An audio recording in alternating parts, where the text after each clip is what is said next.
혁명 전략 전술이 그거예요. 1만 명만 조직화가 돼 있더라도 그 나라 전체를 갖다가 장악을 할 수가 있어요. 완전히 전복시킬 수 있어요. 이게 혁명 조직의 기본 철칙입니다. 조직화와 단결, 그리고 혁명의 단계와 전략 전술을 갖다 딱 세워놓고 그 다음에 체계적으로 움직여 나가는 거예요.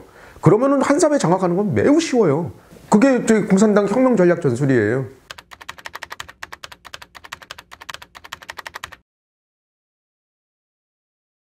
현재 한국에서 나타나고 있는 갈등, 그리고 정치적인 위기, 1차적인 책임은 한국 사회에 있습니다.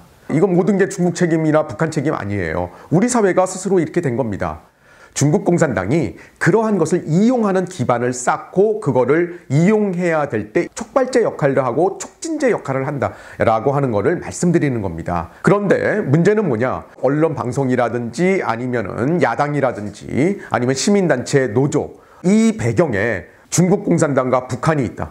최후의 승자가 누구냐? 바로 중국 공산당과 북한이다라고 하는 거를 모른다는 겁니다. 이념과 그리고 정치적인 입장은 다를 수가 있어요. 국내에서 내분이 일어날 수도 있습니다. 그러나 이거는 국경선을 넘어가선 안 되는 거죠. 이거는 명확하게 해줘야 되는 겁니다. 북한과 중국은 한국을 무조건 그들의 목적에 맞게 장악을 해야 됩니다. 그들의 전략적인 목적을 이루기 위해서는 북한은 당연히 한국을 적화를 시켜야 되고요. 김일성의 나라로 만들어야 되는 것이고, 중국은 반드시 한국을 친중 종속 국가로 만들어야 됩니다. 왜?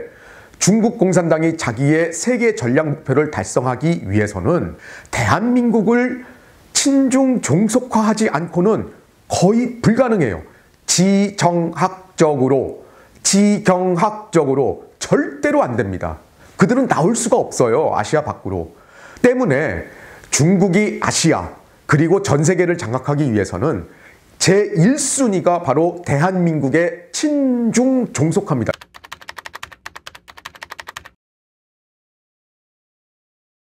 우리가 해방 전국에 한국의 지식인의 보통 70~80%가 좌파이지 않았습니까?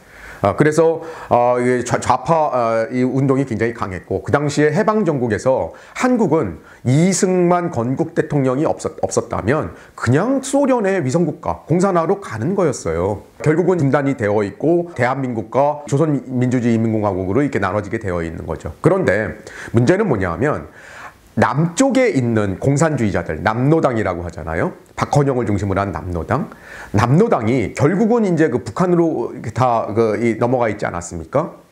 그런데 6.25 전쟁, 한국 전쟁이 끝난 다음에 그 다음에는 어떻게 되느냐? 이게 이제 권력의 현실인데, 김일성을 중심으로 한 이 북한의 공산당이 제1순위로 제거를 한 게 바로 남노당이에요.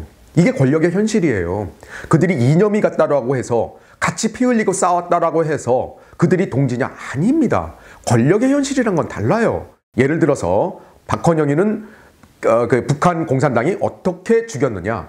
개밥을 만들었습니다. 지금 여기서 말씀드리는 개밥이라고 하는 거는 문자 그대로, 말 그대로 의미의 개밥입니다. 어떻게 했느냐?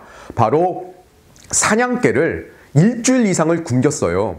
그래서 그 사냥개 우리에다가 박헌영이를 밀어넣습니다.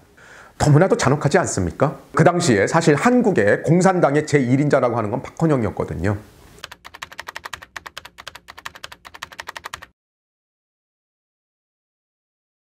이러한 예는요, 이게 역사적으로 계속 일어나고 있습니다.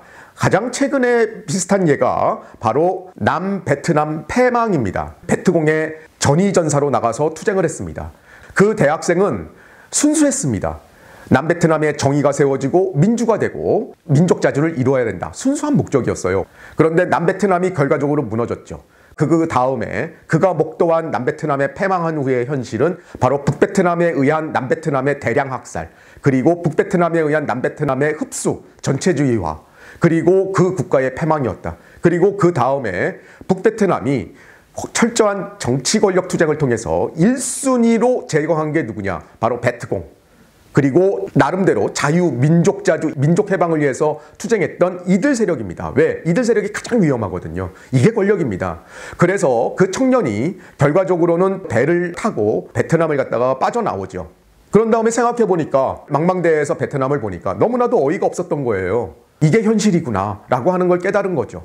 그래서 그 청년은요, 그 배에서 자기의 런닝을 벗습니다. 그래서 그 하얀 거를 그냥 그 이 보트 위에 깃발 하나로 쭉 꽂아놔요. 왜 그랬느냐? 자기는 이 상황에서 아무 얘기도 할 수가 없었다라고 하는 겁니다. 그래서 베낍니다.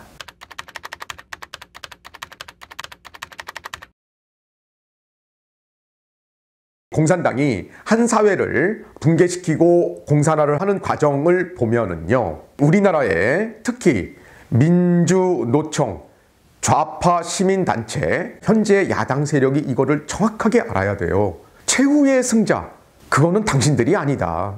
만약에 현재 대한민국이 무너진다면 최후의 승자는 중국 공산당과 북한이에요. 이게 우리나라의 현실입니다. 그리고 전 세계에서 일어난 세제 전복의 공통된 현상입니다.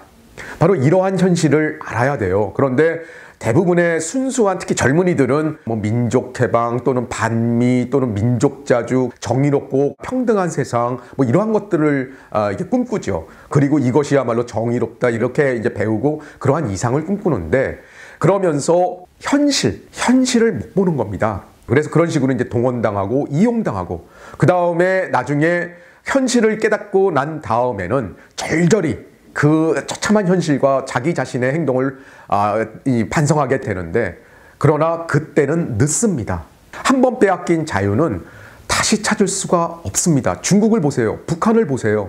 한 번 자유를 빼앗기고 나니 그거를 갖다가 되찾을 길이 없습니다. 바로 이러한 것들이 현실이다. 그래서 젊은 층뿐만 아니라 우리 사회의 중장년층들도요, 이 현실을 좀 깨달아야 됩니다.